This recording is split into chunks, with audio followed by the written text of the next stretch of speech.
Muchísimas gracias a los medios de comunicación por acudir a la convocatoria de prensa para dar cuenta de los asuntos que hoy hemos visto en el Consejo de Gobierno insular. Decirles que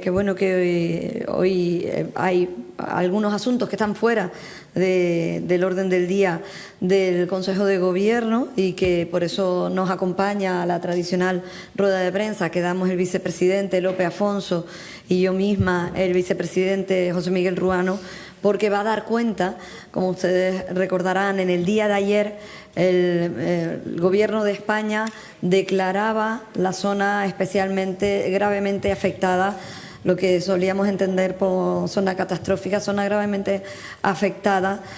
por la borrasca Terés, y hemos hecho una cuantificación inicial de los daños que ascienden, y le va a dar el detalle José Miguel Ruano, unos datos que ascienden a un global de, en este momento, de unos 33,3 millones de euros en la isla de Tenerife, lo que hemos cuantificado entre el Cabildo de Tenerife y los ayuntamientos que ya han hecho una primera valoración del impacto que ha tenido la borrasca en nuestro territorio. En otro orden de cosas, lo que sí hoy hemos visto y se ha dado cuenta es que el Cabildo ha aprobado una inversión de 650.000 euros para un nuevo punto limpio en Arico, dentro del complejo ambiental. Como ustedes recordarán, estamos en todo un trabajo, una labor de ampliación de los puntos limpios para pasar de los 8 que hay en la actualidad a 16. Este punto limpio, que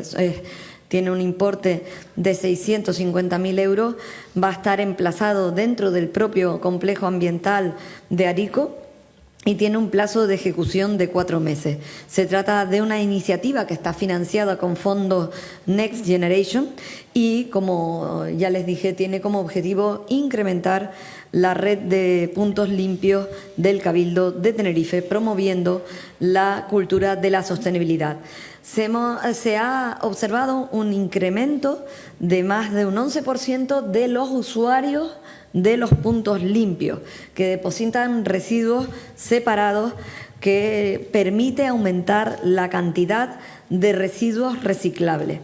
El punto limpio de Arico se va a unir a las instalaciones que ya existen hoy en la actualidad, como son las de Santa Cruz de Tenerife en Jagua, las Torres de Taco, Güímar, Adeje, Buenavista, La Guancha, La Orotava y Arona, y en las que ya estamos trabajando y que son de nueva creación, infraestructuras adicionales en Tegueste, en Las Chafiras, en San Miguel, en Fania, en Granadilla, en Vilaflor, en Guía de Isora y también en Los Rodeos.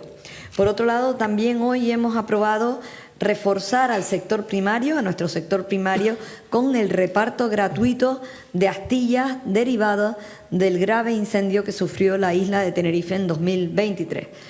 Estamos hablando de un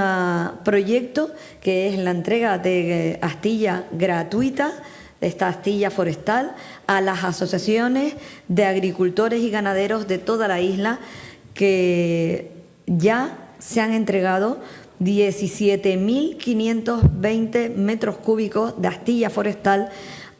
excedente a las diferentes asociaciones. Esto tiene un impacto directo sobre los costes que tienen las asociaciones, los agricultores, los ganaderos, porque nos permite, en primer lugar, gestionar las masas de ese pino radiata que tenía que ser erradicado de las zonas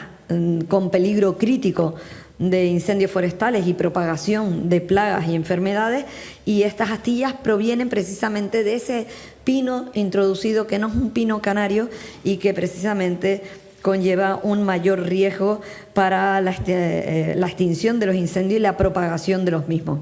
Así que estas actuaciones lo que conllevan es minimizar los riesgos asociados a la acumulación de este material forestal, y todo este material va dirigido a esa elaboración de las camas para los animales, también para las fincas, que nos permiten pues tener un ejemplo de economía circular, aliviando además en un momento crítico de incremento de los costes del sector primario, pues es un ejemplo, como digo, de economía circular. Y además esas zonas en las que estamos quitando el pino radiata, donde ya se ha quitado una parte importante del pino radiata que se vio afectado por el incendio, están siendo replantadas con especies autóctonas como el mente verde, que además suponen una barrera natural para los incendios. Y bueno, le voy a dar paso al vicepresidente, a José Miguel Rugano, para que dé cuenta del detalle de los daños que ha dejado en Tenerife la borrasca Terés. La sufríamos durante la semana pasada. Como les decía, los daños ascienden a más de 33 millones de euros, del que va a dar cuenta la persona que ha quedado designada para remitir al Ministerio, al Gobierno de España, los datos del impacto que ha tenido la borrasca y los daños que pueden ser subsanados por esa declaración de zona gravemente afectada y que cubrirían el 50% de los gastos del impacto que ha tenido la borrasca sobre las infraestructuras de carreteras, de senderos, etcétera, en las distintas instituciones, tanto en el Cabildo como por los ayuntamientos. José Miguel. Muchas gracias, presidenta. Pues bueno, primero presidenta y vicepresidente primero, y para todos, lo primero que hay que decir es que hemos tenido que elaborar estos datos en menos tiempo que el que duró la borrasca sobre las islas, y por tanto los datos siempre tenemos que verlos ahora mismo con carácter provisional, y ahora explicaré el porqué. Como decía la presidenta, los daños calculados o estimados están en torno a 33,3 millones de euros. Se trata de daños tanto a carreteras, tanto a infraestructuras que gestiona el Cabildo de Tenerife, tanto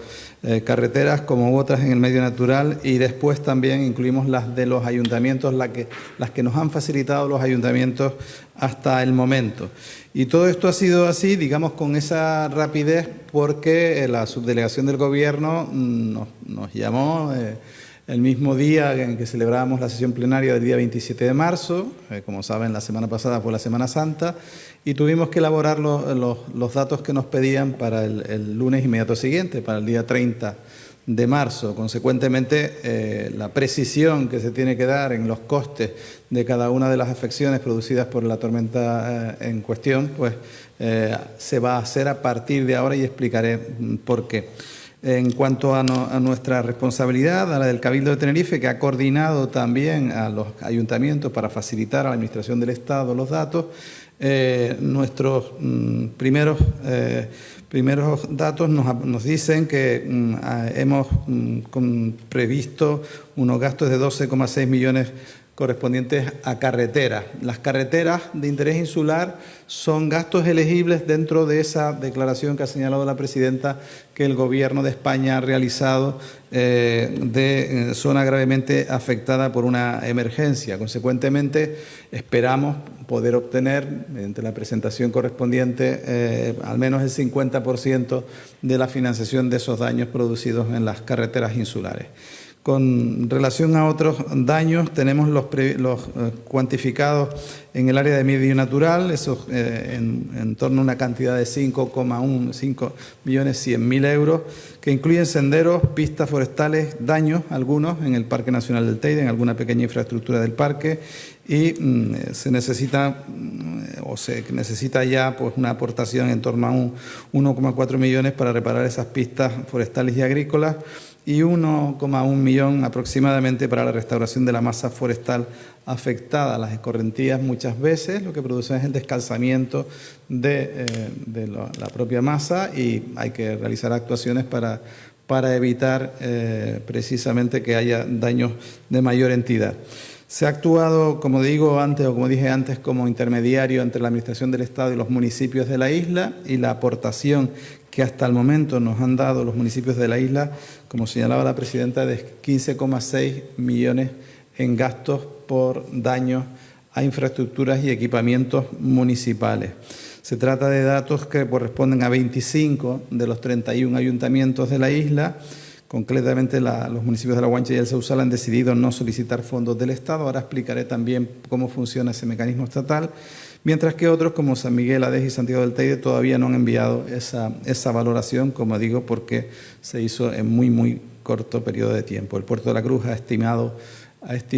los daños producidos, pero no la información contable, con lo cual es probable que en estos próximos días aumenten esta cantidad que hemos dado en relación a los gastos producidos por los municipios.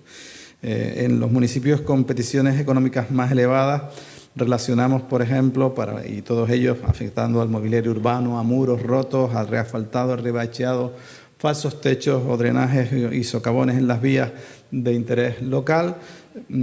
La relación de los más importantes que tenemos realizada por cuantía, no por su importancia, sino por cuantía, es la de la Vía de la Orotava con 4.300.000 euros, La Victoria con 1.540.000 euros, San Cristóbal de la Laguna con 1.406.000 euros,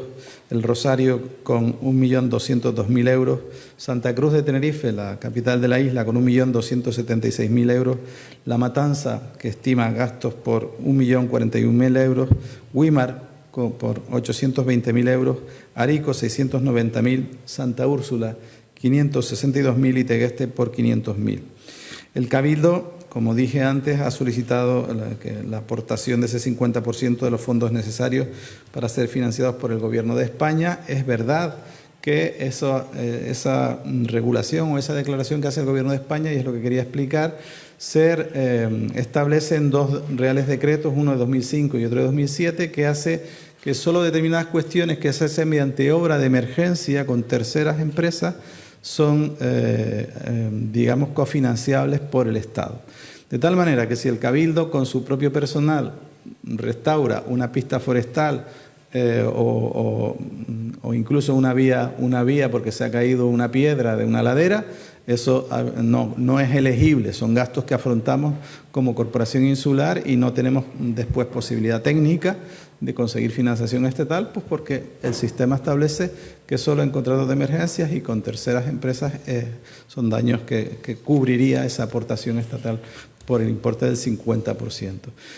Lo que quiere decir que lo más probable es que aunque nosotros tuviéramos la cantidad ya total bien definida, no va a ser el Estado el que cubra el 50% de esos gastos. Normalmente habrá una aportación del Estado, pero que no podemos cuantificar todavía, pero que no llegará a ese porcentaje, porque la financiación va a correr de cuenta de la propia Administración insular respecto de los gastos que hemos comentado, de los propios ayuntamientos y también cuestiones que no están consignadas aquí, aquellas que se refieren a la red de centros de educación, algunos de los cuales han sufrido daños y, como saben, obviamente corresponde al Gobierno de Canarias su cuantificación y, en su caso, su reparación. Bien, ese es el contexto global. ¿Por qué decía que son cifras provisionales? Porque a partir de ayer ya sí que nos llega un escrito de la subdelegación del Gobierno en nombre del Gobierno de España para que en el plazo de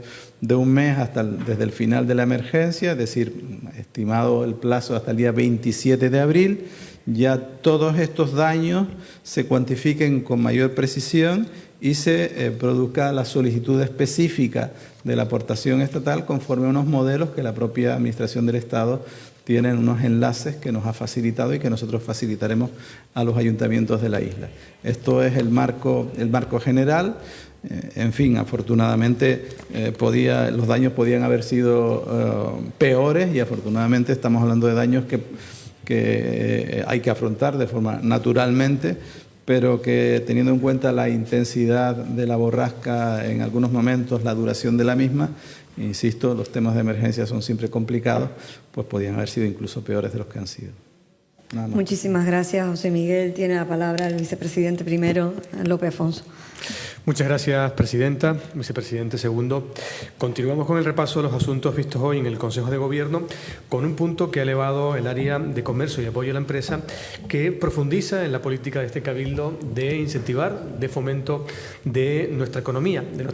real, de nuestra economía del día a día. Tiene que ver en este caso con la aprobación de las bases y convocatoria de una nueva línea de subvención destinada a lo que es la financiación de la apertura de nuevas empresas y locales comerciales en función de la modalidad que se elija. Estamos ante una convocatoria también que, como las anteriores, se encamina a facilitar la puesta en marcha de nuevas actividades empresariales por parte de autónomos y micropymes. Y, por tanto, se busca con ello el respaldo a la expansión de nuevas actividades y de negocios ya existentes con la apertura de nuevos establecimientos en zonas urbanas. La cuantía de la convocatoria asciende en esta edición a 600.000 euros, supera en 150.000 la del año anterior, habida cuenta del éxito en la demanda de la anterior convocatoria. En este caso, además, se añade la circunstancia de que, con el fin de que los beneficiarios dispongan con la mayor celeridad posible de liquidez económica en el momento crítico, en el del inicio de la actividad, se va a tramitar con la modalidad de subvención con abono anticipado del importe. La cuantía por beneficiario, en este caso, también tiene una nueva modulación. Parte de una cuantía fija de 1.000 euros por solicitante, pero se ha diseñado un sistema de incrementos acumulativos que buscan premiar el esfuerzo y también la inclusión social. De esta forma, tendríamos que podrá sumarse 6.000 euros adicionales si se acomete la apertura de un nuevo local a pie de calle y también si se cumple con algunos de los criterios sociales o de relevo generacional que expongo a continuación. El primero añadiría 1.000 euros extra a la cantidad anterior si se procede a aperturar una nueva actividad por una mujer. Otros 1.000 euros más si el promotor cuenta con un grado de discapacidad igual o superior al 33%. Y finalmente, el último criterio que se añade tiene que ver con añadir 1.000 euros más a la cuantía por beneficiario si estamos ante una empresa que se crea mediante sucesión, por tanto, mediante relevo generacional, en un mecanismo que opera no solamente en línea recta familiar, sino que también ante cualquier traspaso de actividad de un jubilado a un nuevo empresario. Por tanto, con este régimen acumulativo se podría alcanzar una cuantía máxima por beneficiario de 10.000 euros de ayuda directa e, insisto, con carácter de abono anticipado.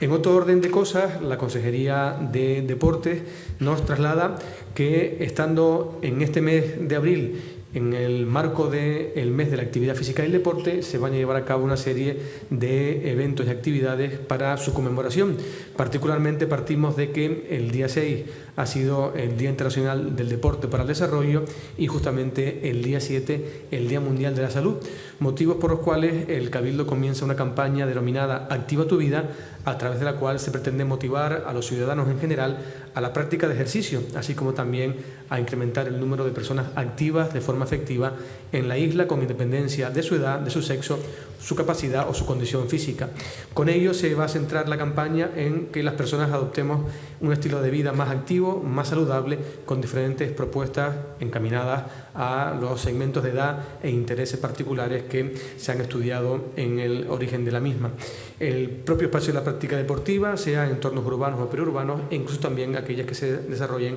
en medio rústico y en medio natural.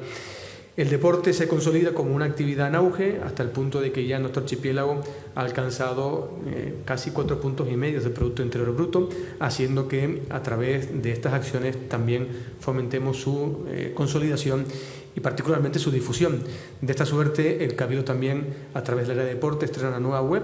la web que el área de deportes va a presentar en los próximos días, que busca ser también un punto de encuentro para la información relevante en aras de garantizar esta actividad física efectiva.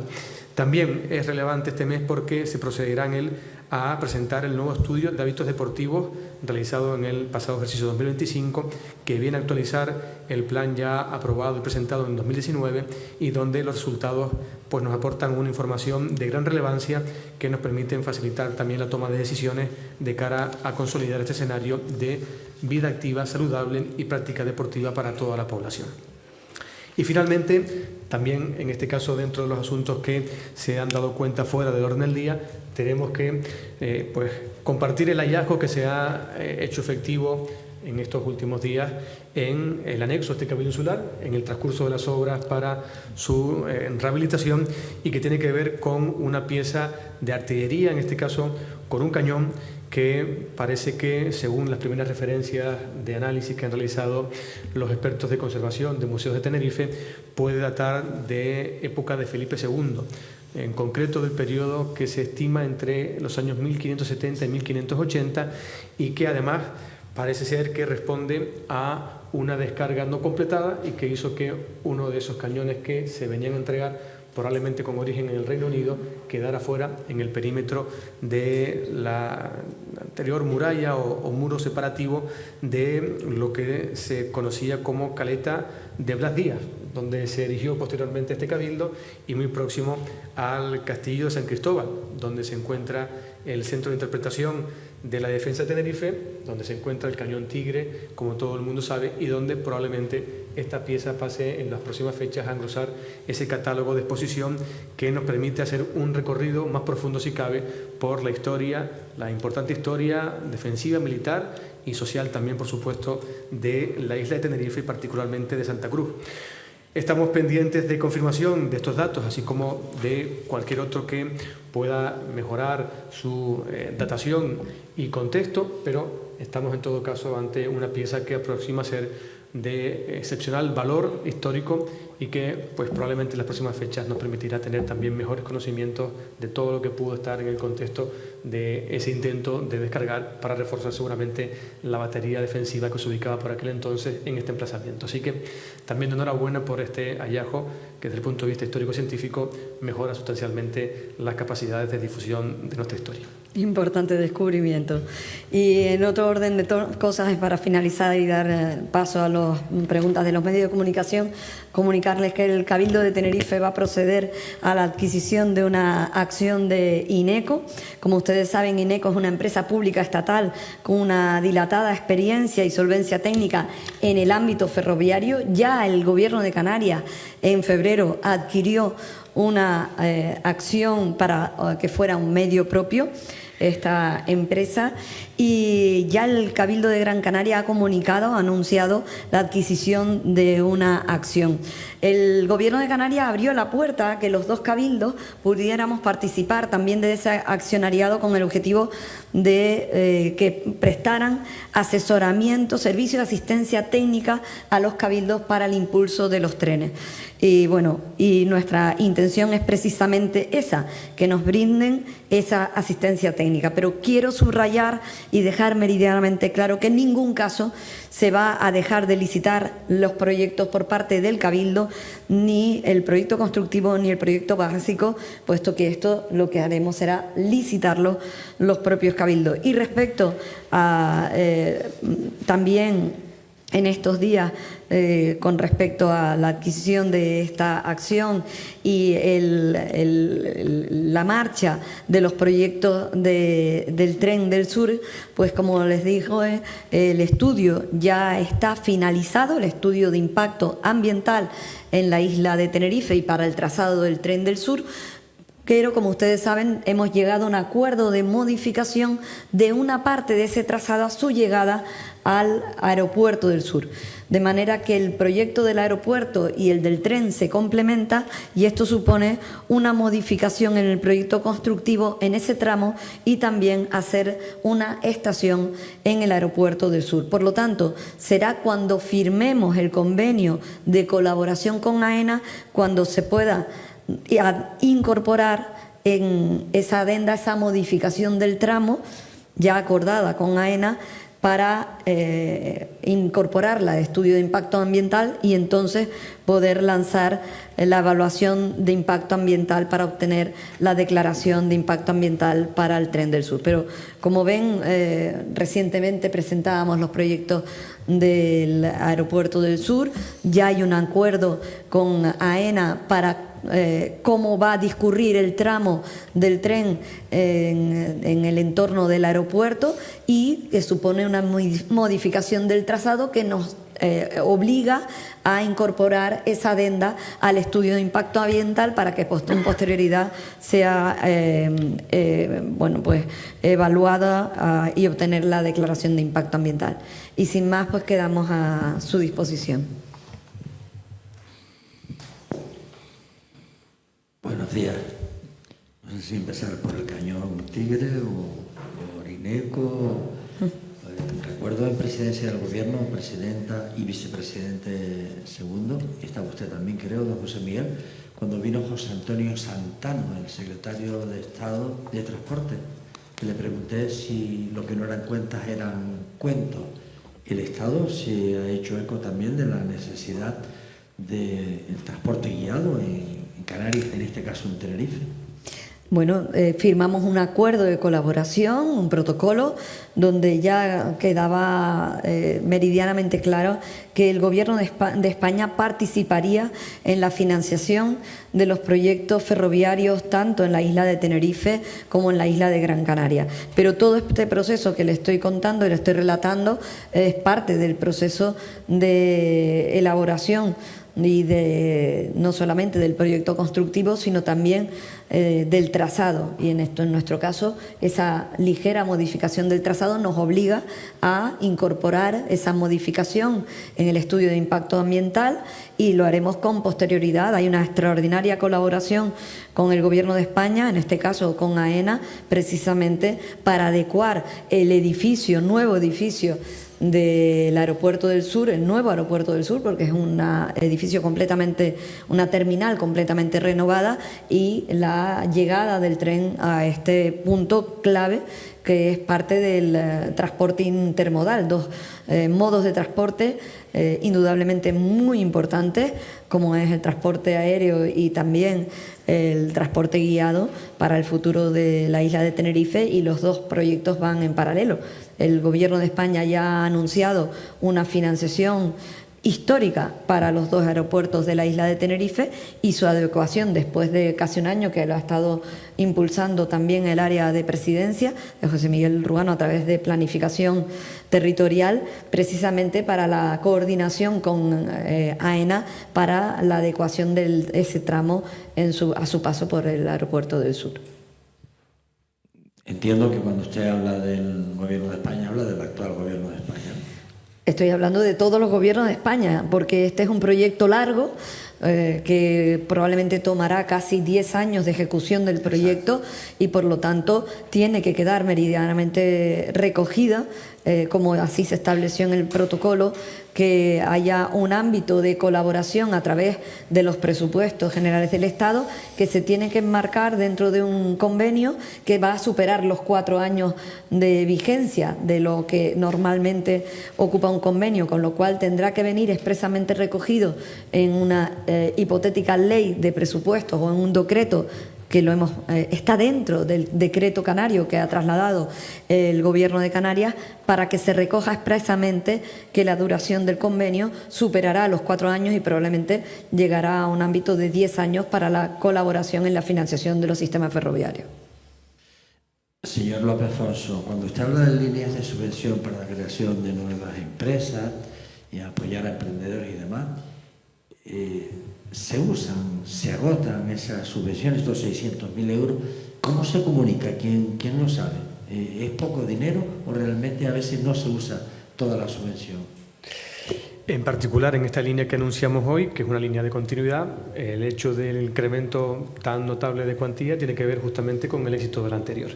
De una convocatoria que partía de 450.000 euros y que, agotando su crédito, ha dejado fuera a potenciales solicitantes, motivo por el cual se incrementa la cuantía, se añade para también intentar que se reparta de una forma más equitativa desde el punto de vista social esa aportación del Cabildo, esos criterios orientativos para facilitar que personas que puedan tener una mayor dificultad, como discapacitados o mujeres, puedan tener también pleno acceso a la actividad económica, una actividad económica que, como además los datos acompañan, en Tenerife lleva en auge en los últimos 2 años y medio que se corresponden también con un impulso económico importante que desde la institución insular venimos dando a los sectores productivos y que lógicamente conviene estimular, porque en buena medida también del éxito de esas actividades empresariales pues depende el empleo y también la contribución vía tributos a las políticas públicas, con lo cual estamos encantados con la idea de seguir apoyando a los emprendedores y a los empresarios. Don José Miguel Ruano, tiene usted que remitir de forma inmediata al Gobierno de España este informe elaborado deprisa y corriendo, pero aparte de las cifras que nos dio, usted dijo que luego se puede seguir solicitando reclamaciones de daño de ayuntamientos, por ejemplo, que no han remitido hasta el 27 de abril, creo haberle entendido. Lo que comentaba es que los datos que hemos dado se corresponden a la primera formulación que trasladamos a la subdelegación del Gobierno, tanto del Cabildo como de los ayuntamientos. Se produjo el pasado día 30 de marzo, pasado lunes, y bueno, el lunes es la semana de Semana Santa, y que esos datos eran provisionales precisamente para la adopción del acuerdo que pudiera producirse por parte del Consejo de Ministros, y que ahora, a partir de ayer, hemos recibido notificación por parte del representante del Gobierno de España, el señor subdelegado del Gobierno, en el sentido de que ahora se abre un plazo hasta el día 27 de abril para hacer la solicitud formal por parte de cada uno de los ayuntamientos y también del Cabildo respecto de los daños que han de cubrir desde el Gobierno de España, que digo, puede aportar hasta el 50% si son gastos elegibles en el marco de los decretos reguladores, que son dos, uno de 2005 y uno de 2007. Y permítanme preguntarle por actualidad nacional, como casi siempre hago. La verdad que el panorama es sombrío, de enfado, de enfrentamiento. Y permítanme hasta decir, hasta de asco, lo que hemos vivido en la primera jornada ayer en el Tribunal Supremo, con la financiación, con la prostitución. Esto es un país decente, con un gobierno decente. Legal es, porque tiene la mitad más uno. Pero esto que no sacan leyes adelante ni nada. ¿Qué resumen hace ustedes con una isla como la nuestra, que en muchos casos la maltrata el gobierno central y que no nos atienden ni entienden? Yo creo que podemos estar orgullosos del clima político que se respira en este Cabildo y que efectivamente, fuera de las paredes del Cabildo y fuera de Canarias, existe un clima irrespirable, parece que irreconciliable. Pero creo que hemos conseguido levantar un muro de contención respecto a ese diálogo de sordos y ese clima político que se está viendo y que indudablemente impacta en el conjunto de la sociedad. Uno de los objetivos cuando llegamos al Cabildo de Tenerife fue precisamente tener una institución donde el sosiego, el diálogo, la confianza para los ciudadanos fuera prioritaria. Y creo que lo hemos conseguido, mantenernos al margen de ese clima que se respira fuera de Canarias. Y que creo que también, honestamente, el propio Gobierno de Canarias, el Parlamento de Canarias, ha conseguido mantenerse también al margen de esa crispación, que no ayuda a nada, que no colabora a la gobernabilidad y que desde luego no da respuesta a los ciudadanos. Nosotros estamos aquí para dar respuesta a la ciudadanía y creo que podemos sentirnos orgullosos de sacar, pues en muchas ocasiones, mociones adelante en los plenos por unanimidad y poner por delante de todos el interés general y los grandes retos y desafíos de la isla por encima de cualquier contexto político. Y creo que eso, si cabe, en estos momentos tiene todavía mucho más valor. Hola, a mí me gustaría preguntarles por un poco la actualidad, la visita del Papa. Ayer decía la conferencia episcopal que, bueno, que sí que harán aportaciones los cabildos y el Gobierno de Canarias. Me gustaría saber si tienen algo sobre la mesa de cuánto van a aportar, algo más de detalle, por así decirlo. Se aprobó el pasado pleno. Si estuvieron atentos al pleno de la semana del, creo, si no recuerdo mal, el 27. 27. El pleno del 27, por unanimidad de todos los partidos, se aprobó una aportación de 500.000 euros, que fue la cantidad acordada con el Cabildo de Gran Canaria y también con el Gobierno de Canarias para la visita del Papa. Y como digo, ya había sido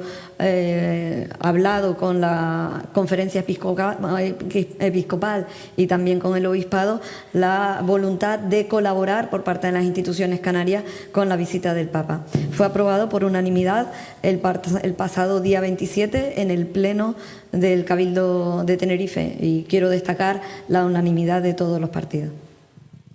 Hola, buenos días. Yo tengo una pregunta también de actualidad, un poco más bien para López Afonso, por su responsabilidad en turismo, acerca de la subida de tasas de AENA, el tema de los parquímetros, no sé, más o menos la reunión que se hizo el lunes, un balance sobre esa reunión, qué se ha conseguido, la posición que tiene. Bueno, por lo pronto parece que es un respiro el hecho de que se posponga el plan de aplicar esa tarifa a la estancia de vehículos de transporte colectivo discrecional para la recogida de turistas en el aeropuerto Tenerife Sur. Una medida que nos parecía absolutamente arbitraria en cuanto se anunció y que además discriminatoria con un sector importante como el del transporte terrestre por carretera. Además, un elemento que contribuía junto a la subida de tasas a hacer perder competitividad a nuestro destino. Competitividad y reputación, en la medida en que parece a todas luces que no es una medida necesaria desde el punto de vista de los ingresos que tiene un aeropuerto tan rentable como es el de Tenerife Sur y también, por supuesto, en los últimos años Tenerife Norte. Por tanto, esperamos que este sea un impasse con el que se facilite mantener en un contexto complejo como el que tenemos actualmente a nivel global, que la estabilidad en la actividad de nuestros aeropuertos y sobre todo de los operadores que tienen actividad en la isla, particularmente hablando de empresas que son de titularidad, de propiedad insular o regional, que no se afecte a la viabilidad de esas actividades en este contexto de una demanda tan intensa. Sí, buenos días. Mi pregunta es para José Miguel Ruano, referencia a la borrasca, y es la duda que tengo. He hablado, creo que de infraestructuras públicas, es lo que yo he entendido, corrígame si me equivoco, pero me gustaría saber,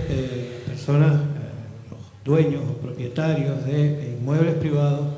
qué opciones tienen, cuáles son las vías por las que tienen que encaminar su petición de ayuda en el caso de que hayan sufrido por la borrasca. Sí, el escrito que envía la subdelegación del Gobierno se refiere a las corporaciones locales, tanto a la Corporación Insular como a las municipales,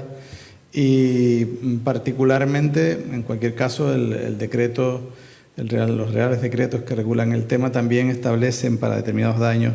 la posibilidad de que unidades familiares o de convivencia económica que sufran daños personales o materiales puedan solicitar una cuantía en proporción a sus recursos económicos. Esta es una posibilidad que se da y se notificará a los ayuntamientos, que serán quienes tengan que trasladar, en su caso, a los vecinos respecto de los cuales tengan conocimiento que se han producido daños en sus efectos personales, viviendas u otras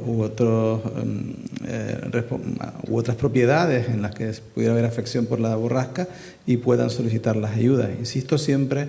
el planteamiento de lo que pasa que de los decretos estatales, a mi juicio, algo restrictivo, en el sentido de que está planteando que tiene que ser una emergencia que se solucione por la vía de emergencia, a la inmediatez. Y hay cosas que, bueno, ocurren y después tardan un poquito naturalmente en arreglarse. En fin, esa es la cuestión, pero sí que pueden caber para daños producidos en unidades familiares, en personas a título individual. Muy bien, pues muchísimas gracias a todos. Muchas gracias.